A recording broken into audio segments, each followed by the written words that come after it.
What's up guys and welcome to this. This is your New Japan Pro Wrestling Road to New Beginning show review right here on the SOS Wrestletalk YouTube channel. If you haven't done so already, hit the like button, drop a comment and smash that subscribe button, hit the bell button as well to get notified when all new videos get dropped. So we were live this morning on NJPW.com from the beautiful Korakuen Hall.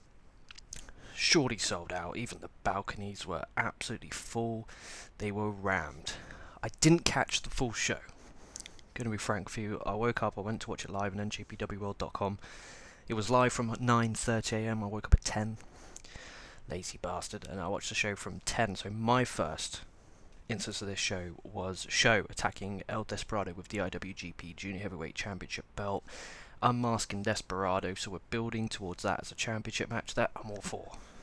I'm all for that more than Yoshinobu Kanemaru challenging Despy for the IWGP Junior Heavyweight Championship took place yesterday, which Desperado retained. But all in all, this show, because before I break this down properly, this show is the final show of Kazuchika Okada in a New Japan ring in the Korakuen Hall. And you know, on this channel we've covered many Okada big time matches and many matches inside the Korakuen Hall. Whether it be on this channel, whether it be on the Coco Sports channel, whether it be on the old SOS Wrestletalk YouTube channel before New Japan were bastards and copyright struck us and took us down. So it was an emotional one. As you can see on the screen in front of you, Okada poured his eyes out in a post-match promo, but looking forward to bringing you that later on. Please let me know in the comments your thoughts and opinions on Okada leaving, whether he's going to get a WWE, whether he's going to get AEW, and the whole reason why on the State of Emergency video I did a couple of days ago, which was the New Japan's New Beginning in Nagoya review at the same time, was that I was very concerned about where we're going. What I mean by that is, Okada's gone. Apparently, according to him, in the last few days, interviews have come out that they haven't known for a long time. New Japan office hadn't known that he was going. It was only a recent decision, which is all well and good, but we're at a point now where we really need to push the young guys. Because realistically, who have we got left? We've got Naito, and Naito is a big time draw. You've got Sanada somewhat, you've got Shingo somewhat, both former IWGP heavyweight champions, so there is people in there that can step up, but we'll get to that later on when we actually get to the Okada match. But the first match I saw was the United Empire's Great-O-Khan, who won the KOPW championship on the 20th. In a match against Taiji Ishimori, in a match that really was shit.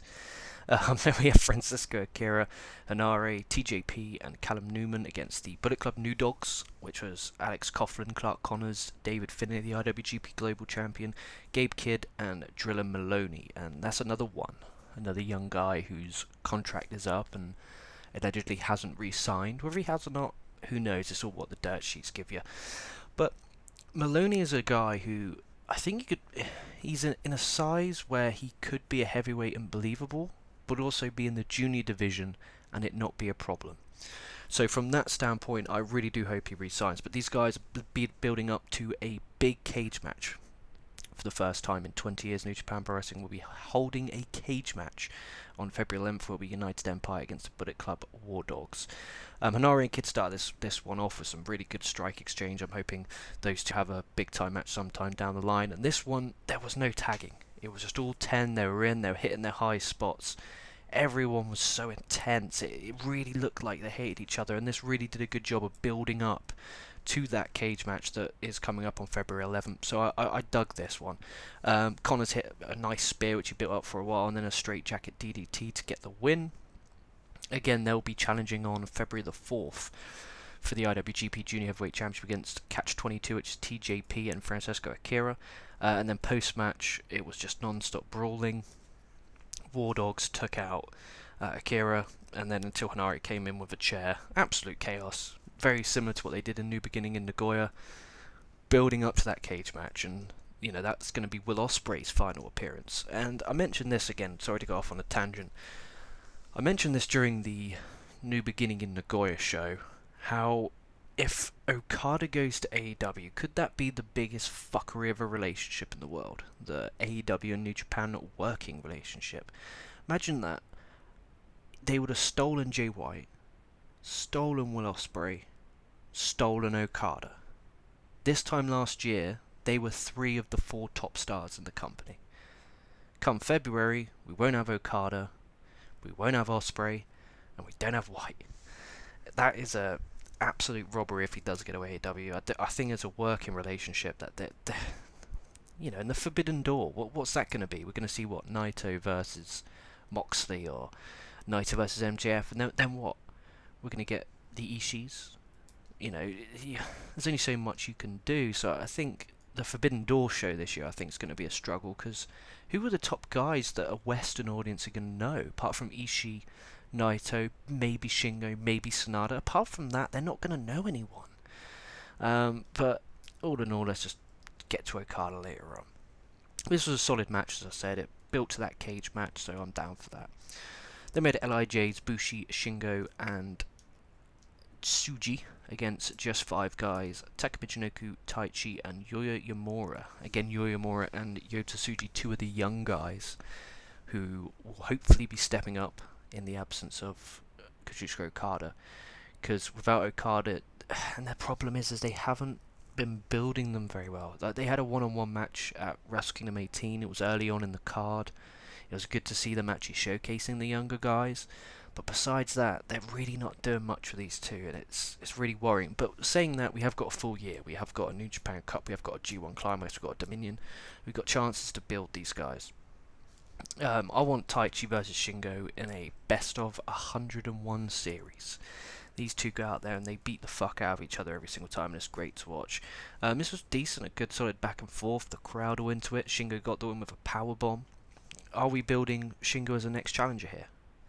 A big run in the New Japan Cup. But should we be building Shingo, or should we be building the young guys? Shingo's already established. He's a former champion, former world champion. You know, you've got guys like Yuya Mori, Yota Tsuji, who are just starting to kind of come into their own. They're starting to build a character that the crowd can root behind. And we're at a point where we need to build them, because we've got no stars left. You know, we haven't got a Naito. We've got a Naito, sorry, but we haven't got an Okada. We haven't got an Ospreay. We haven't got a Jay White, who we can depend on to have big matches. Tanahashi is old. All due respect to the president of the company. He's an older chap. He cannot go out there and have... I'm sure he could from time to time, but go out there and every night deliver 30-minute matches. So that's a concern. But yeah, I think the wrong man won here. I think we should have had Tsuji or Yamura go over, and then post-match Tsuji and Yamura did have a brawl. But why not have one of them go over? You know, but then again, if they're building... Because obviously Naito's going to beat Sanada on the 27th of February. We'll need a new challenger. And obviously March time is New Japan Cup. So does this mean... Again, this is just taking things literally, just from a random 6-man throwaway at the Korakuen Hall on a Road 2 show. But does that mean that Shingo could have a run? And would you be up for that? Because... you could say Dominion, you get Shingo versus Naito. You know, the history there, Shingo an LIJ guy, Naito the LIJ guy. That would make sense.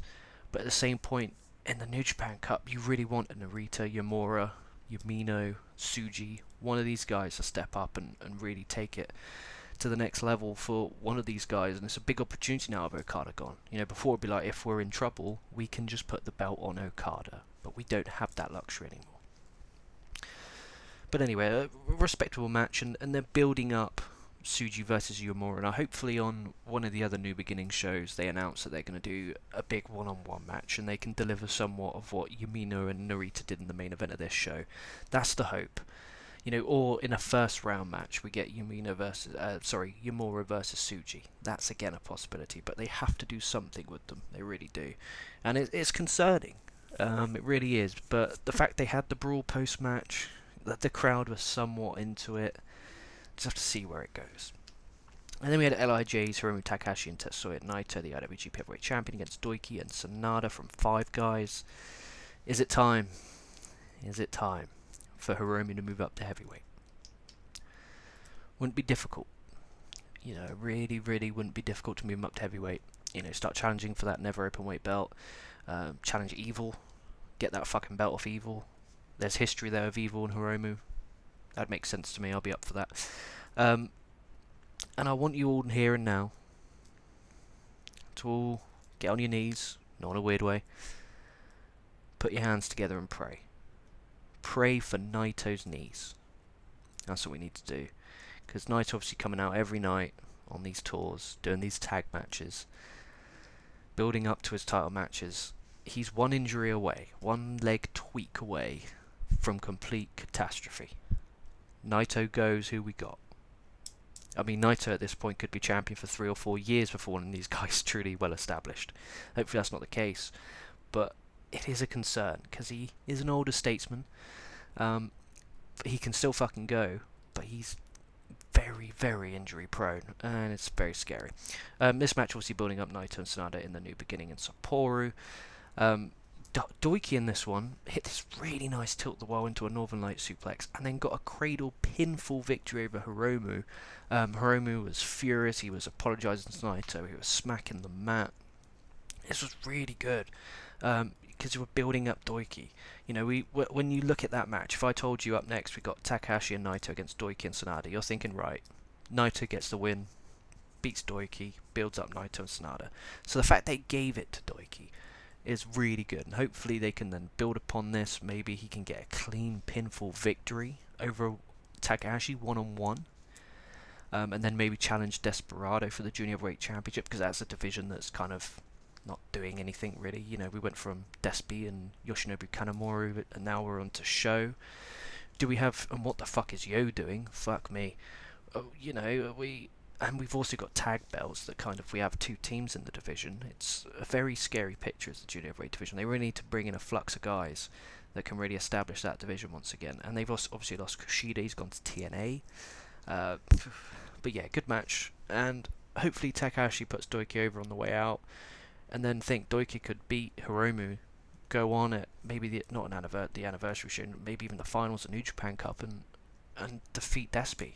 You know, and then Doiki's your champion. Then you got loads of fresh matches. Doiki versus Kanemaru, Doiki versus Sho, Doiki versus Yo. There's lots of different matches that you could spin off from him winning the belt, and that's what we got to do this year in New Japan. You know, I'm not going in here expecting 5-star classics every day. I'm expecting growth and build on these younger guys, because that's what we have to do, because they've all those established guys stolen from Mr. TK.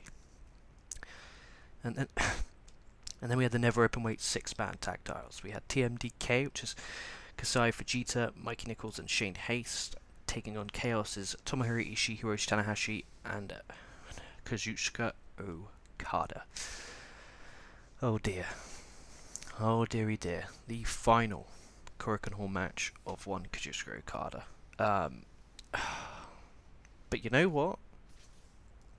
We've got Fujita, a 21-year-old kid, and he went out there, and him and Okada tore it down. They really fucking did. The fact this wasn't a one-on-one match is fucking outrageous. I don't know if they can do that later on in the tour. Obviously, the 11th of February is when Okada's having his final match in the New Japan ring.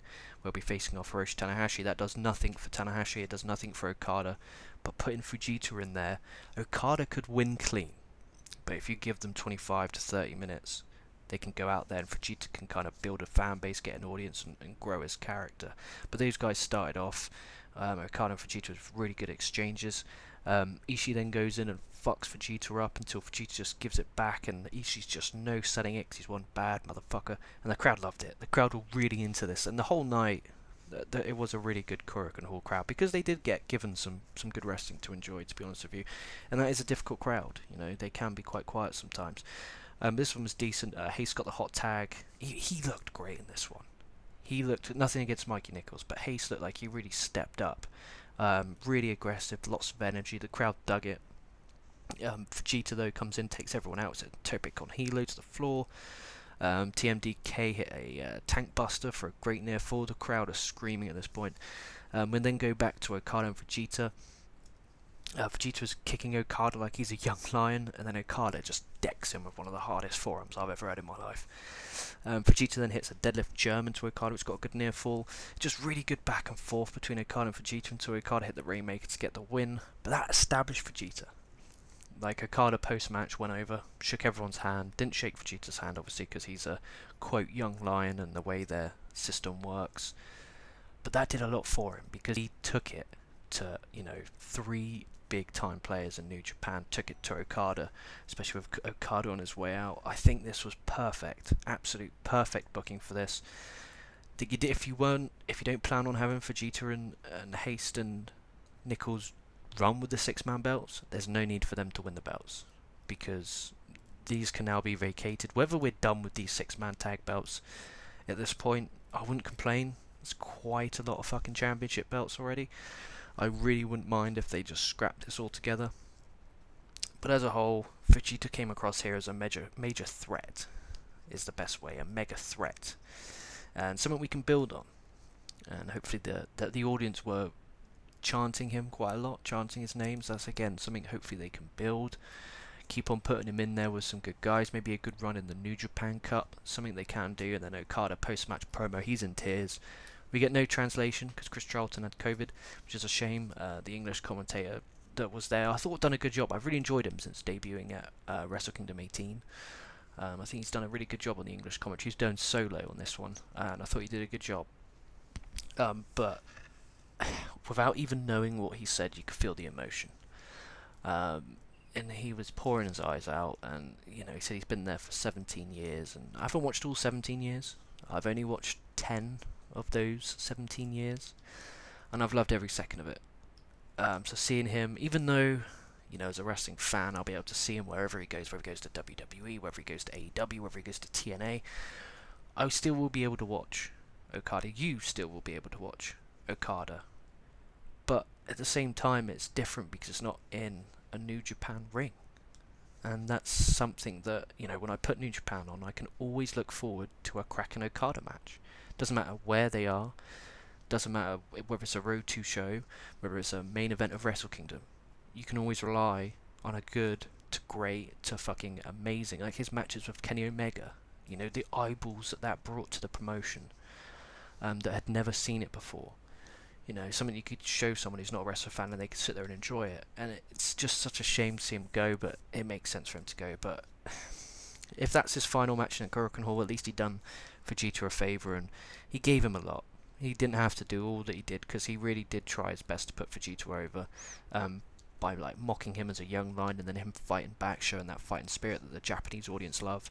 So I think from the psychology standpoint, Fujita won without winning the match. So we just have to see how they follow up. That's the most important thing, how they follow this up. Is he now just going to go back to being in 6-man tags and 8-man tags and 10-man tags with TMDK and do an absolutely piss all? Or is he going to push forward and go for the never openweight belt? Especially now, that title is so important. That never openweight belt, because that's your secondary belt. You should be having these young guys fighting each other for it. Get it off fucking Evil. Evil's a piece of dirt. He's doing fuck all for that belt. He doesn't need that belt. He should put someone fucking over and fucking be done with it. Fucking House of Torture, all that bullshit. But really good stuff. Watch this match if you haven't. If you're a fan of Fujita, you'd really enjoy this. And if you're a fan of Okada, or if you've watched Okada, you should fucking watch this match. New Japan World, go subscribe. Main event time. We have Shota Umino against Ran Narita in the biggest match of both of these lives. This got put on as the main event, which was the correct decision. Because obviously you could have had Okada in his final Korakuen Hall match go in the main event, but that doesn't do anything for anyone. This, putting them in the main event, the spotlight, giving them over 30 minutes to go out there and kill it, was absolutely perfect, and just what the doctor ordered for these guys. A really hot start. There was a running dropkick from Umino that they both Irish whipped each other into those fucking guardrails so many times it must have fucking killed. There was even a spot where they're in the crowd and Narita smashing Umino's head really hard against one of the east signs, which is really, really cool. The crowd started off a bit quiet, and then as the match got on, they got more and more into it, and they were getting more and more aggressive. There was a slingshot DDT off the apron, which was really nice. They went into the stands, they're brawling. Umino got a table and put it on the kind of... because obviously they're quite high up. Obviously, if you've never seen the Korakuen Hall before, there's slopes that go up. And they were quite high up, and the table's on the ledge. And Umino powerbombs Narita, and he falls down the fucking stairs. And they didn't look nice stairs to fucking roll down. I'll tell you that now. If you said, look, it's 500 yen, go roll down the stairs, I think I might have been like, fuck you. And the crowd then are rooting for Shota. Narita then hits a belly-to-belly through a table, which was leaning on the barricade. Narita's back, he's marked, he's got blood everywhere. It was a beautiful sight. Both these guys selling really well. They probably do hurt, to be honest with you. but they're selling it and they're taking time, and you could hear Red Shoes a few times when he comes down, he's saying relax, relax, because the crowd were into it and they were trying to move, and he's there saying relax, calm it down. Obviously it helps when, Shota Umino be having your dad in the ring.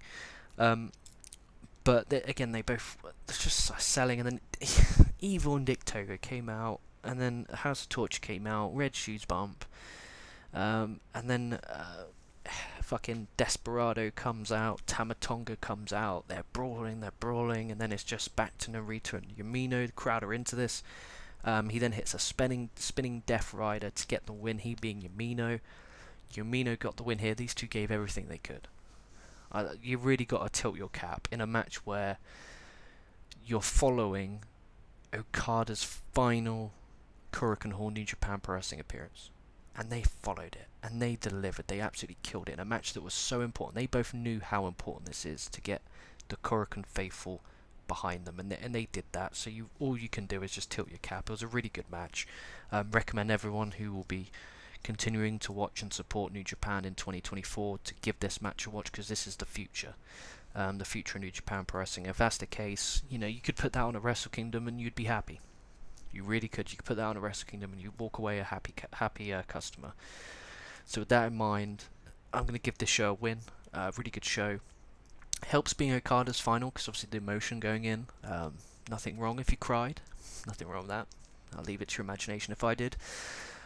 But it's just, again, I'm going to stress how really, not proud, because I have no reason to be proud of them, because I'm in no position to be proud of them. But as a fan, I can just tilt my cap at both those young guys, Narita and Umino, going out there, because that is some pressure, having to deliver, and the stuff they did to each other, not in a weird way, the stuff they did to each other was fucking brutal. And they did it all because they knew they had to step up. Okada's gone. We've got one major star left in the company in Tetsuya Naito, and someone has to step up, and these two boys stepped up today. And let's hope Tsuji and Yamura also step up. That's the hope. But with that in mind, guys, thank you so much for watching. Leave down below in the comments your thoughts and opinions on this show. Make sure you hit the like button, drop a comment, and smash the subscribe button. This has been your boy LK. Stay safe, stay well, and I'll be catching your asses down the line.